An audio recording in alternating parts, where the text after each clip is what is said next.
Hi hello నమస్తే welcome to our channel. This is Amala. ప్రస్తుతం మనతో మాట్లాడడానికి సీనియర్ జర్నలిస్ట్ దాము బాలాజీ గారు ఉన్నారు. వారితో మాట్లాడదాం. Hi sir. హాయ్. గుజరాత్ నుండి అమెరికాకు వెళ్ళడానికి ఒక్కొక్కరు 55 మంది ఒక్కొక్కరు 80 లక్షలు పే చేశారు. ఇలా ఇల్లీగల్ చేయడానికి గల కారణాలు ఏంటంటారు సార్? అంటే ఇలాంటి వాటికి ఎందుకు మోడీ గారు చూసుకోకుండా చేస్తున్నారంటారు? ఇది ఏం జరిగిందంటే లాస్ట్ డిసెంబర్ 16న ఫ్రాన్స్లో వ్యార్టీ అనే ఒక ఎయిర్పోర్ట్లో ఈ ఫ్లైట్ని ఆపేశారు. ఈ ఫ్లైట్ ఏంటంటే దుబాయ్ నుంచి నికరాగువా వెళ్తుంది. అందులో టోటల్గా 303 మంది ప్యాసింజర్లు ఉన్నారు. అందరూ కూడా ఇండియన్ ప్యాసింజర్సే.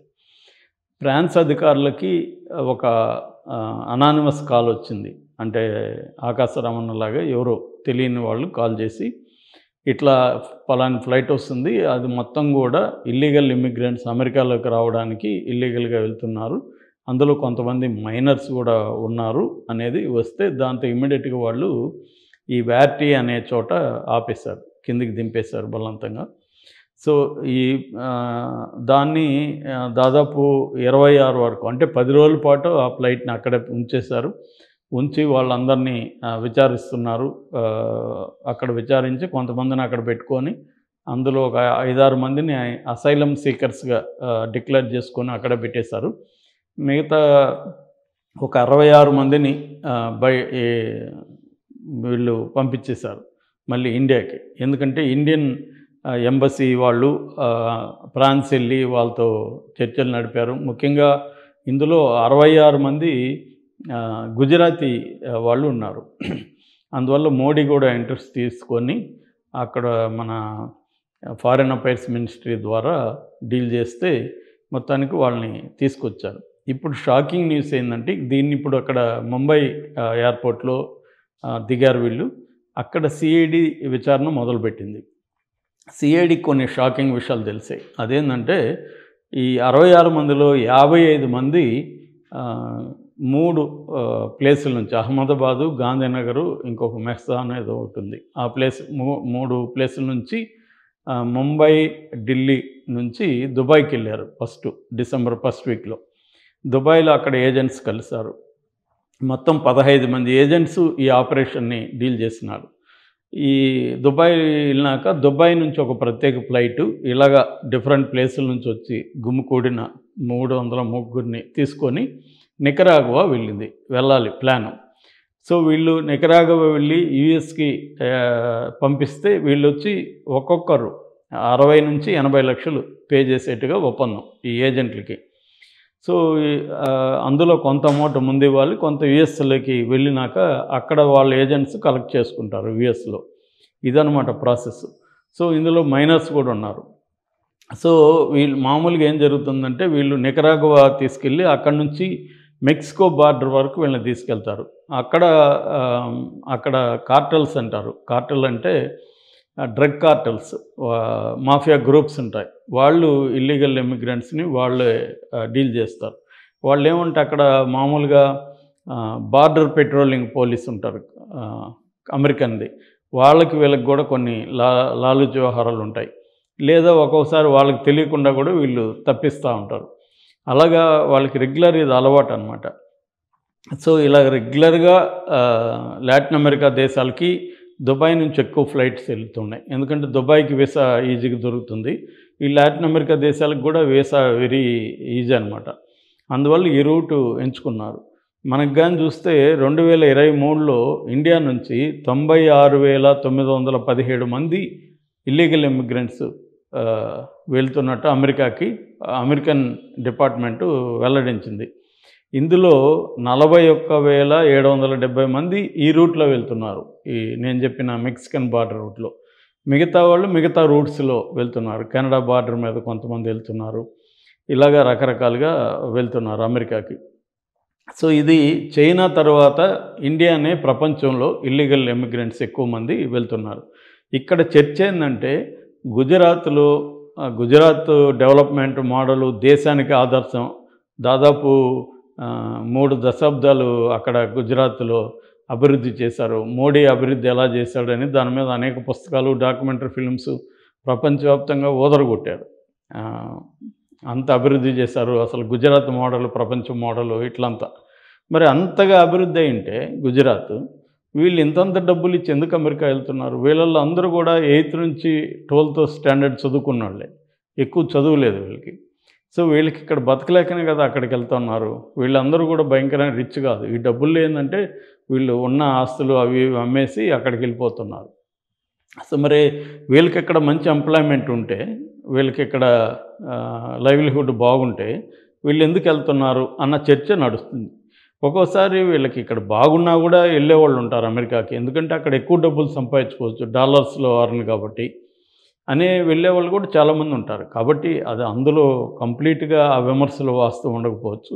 ఎంత డెవలప్ అయినా మన డెవలప్మెంట్ మోడల్లోనే ఒక ప్రాబ్లం ఉంది. అదేంటంటే ఇది మామూలుగానే ఒక పాత సామెత ఉంది.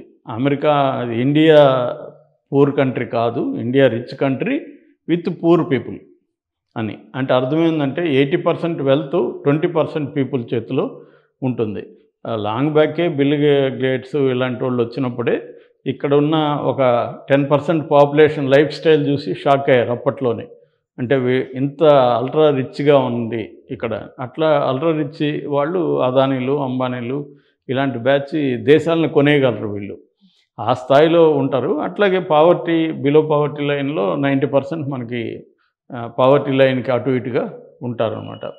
సో ఇటువంటి కండిషన్లో ఎంత అభివృద్ధి జరిగినా అభివృద్ధి అంతా కూడా కొంతమంది చేతులకు వెళ్తుంది. అందుకనే సరదాగా కామెంట్ ఏం చేస్తున్నారు, 2 గుజరాతీలు దేశాన్ని 2 గుజరాతీలకు అమ్మేస్తున్నారు అని.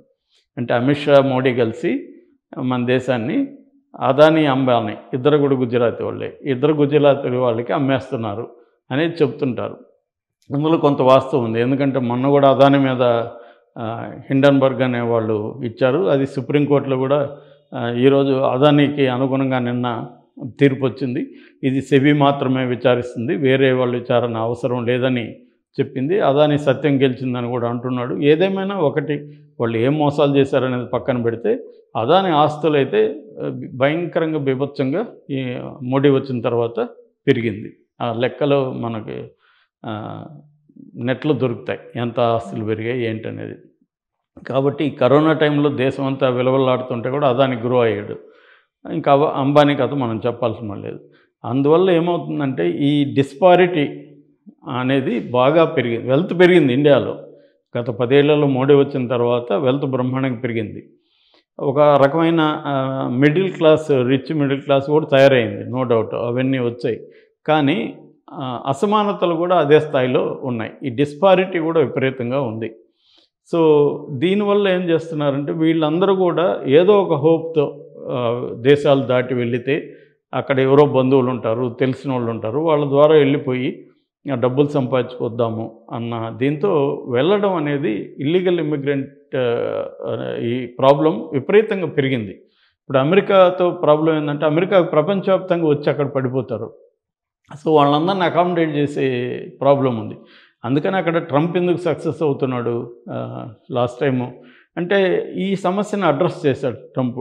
అందుకని అమెరికన్స్కి ఫస్ట్ ఇంపార్టెన్స్ ఇస్తాననేది ప్రతి దాంట్లో చెబుతున్నాడు. సో దానివల్ల అమెరికన్స్ అంతా కూడా అతన్ని సపోర్ట్ చేస్తున్నారు, ట్రంప్ని. సో వీళ్ళు అక్కడ రెండోది ఏమంటే అక్కడ లోకల్గా ఉన్నవాళ్ళు వీళ్ళని ఎందుకు తీసుకుంటారంటే వీళ్ళకి ఏ రకమైన చట్టబద్ధమైన రక్షణ ఉండదు ఎంప్లాయ్మెంట్లో. వీళ్ళు జీతం ఇస్తే పని చేస్తారు. అక్కడ వాళ్ళు పని చేయాలనుకో వాళ్ళకి చట్టబద్ధమైన గంటకి మినిమం వేజెస్ ఉంటుంది, ఇన్సూరెన్స్ ఉంటుంది, లేబర్ లాస్ ఉంటాయి, హెల్త్ ఇవి ఉంటాయి. ఇవన్నీ ఫాలో కావాలి. వీళ్ళకి ఏం ఫాలో కావాలి మళ్ళీ ఇల్లీగల్ ఇమిగ్రెంట్స్కి. ఇది ప్రతి చోట ఉంది. దీని మీద అన్ని దేశాల వాళ్ళు సినిమాలు కూడా తీశారు. నేను చైనావి 2-3 చైనా సినిమాలు కూడా చూశాను. ఇలాగ ఇమిగ్రెంట్స్ని తీసుకొని అక్కడ అమ్మాయిల హ్యూమన్ ట్రాఫికింగ్ కూడా జరుగుతుంది అక్కడ. అట్లాగే లాటిన్ అమెరికా మీద కూడా చాలా సినిమాలు వచ్చాయి, ఎలా వీళ్ళని తీసుకెళ్తున్నారు. ఇది ప్రాబ్లం, అంతకంటే ఏం లేదు. అంటే సార్ ఇప్పుడు మనకి వాళ్ళు ఏది చేసుకున్నా కూడా బ్రతకడం కోసం ఎంతో కొంత అమౌంట్ వెనకాల వేసుకొని పిల్లల కోసం వీళ్ళ కోసమే వెళ్ళి అక్కడ బ్రతకడానికి వెళ్తున్నారు. అలాంటి టైంలో ఇన్నెన్ని లక్షలు వేసి వెళ్తున్నారు. దీని గురించి మోడీ ఇక్కడ గుజరాత్లో మాకే పరిస్థితి ఇబ్బందులు లేవు, మేమంతా బాగానే ఉన్నాం అనే విధంగా గుజరాత్ ఇంప్రూవ్మెంట్ చేశారని చెప్తున్నారు. దీనికి ఏమంటారు సార్? అదే చెప్పాను కదా, డెవలప్మెంట్ మోడల్లో ప్రాబ్లం అది. మోడీ అయినా రాహుల్ అయినా ఎవరైనా బేసిక్ డెవలప్మెంట్ మోడల్ అది. మోడీ చేసి ఉండొచ్చు, నో డౌట్ డెవలప్ అయింది. కానీ ఆ డెవలప్మెంట్ అనేది డిస్పారిటీగా ఉంటుంది కాబట్టి ఇక్కడ అసమానతలు భయంకరంగా ఉంటాయి కాబట్టి వీళ్ళు ఇలా దాని మీద కదా మన షారుఖ్ ఖాన్ డంకీ అనే సినిమా అదే. ఇప్పుడు ఈ ఫ్లైట్ని కూడా డంకీ ఫ్లైట్ అనే పిలుస్తారనమాట. వీటినంతా డంకీ రూటు, డంకీ ఫ్లైటు ఇదే అంటారు. అంటే డాంకీస్ను ఉపయోగించి కొన్ని చోట్ల వెళ్ళేవాళ్ళు, అక్కడి నుంచి అది డంకీ అనే రూపంలోకి మారిందనమాట. సో డంకీ సినిమా కూడా ఇట్లాంటి ఇల్లీగల్ ఇమిగ్రెంట్స్ మీదనే సినిమా.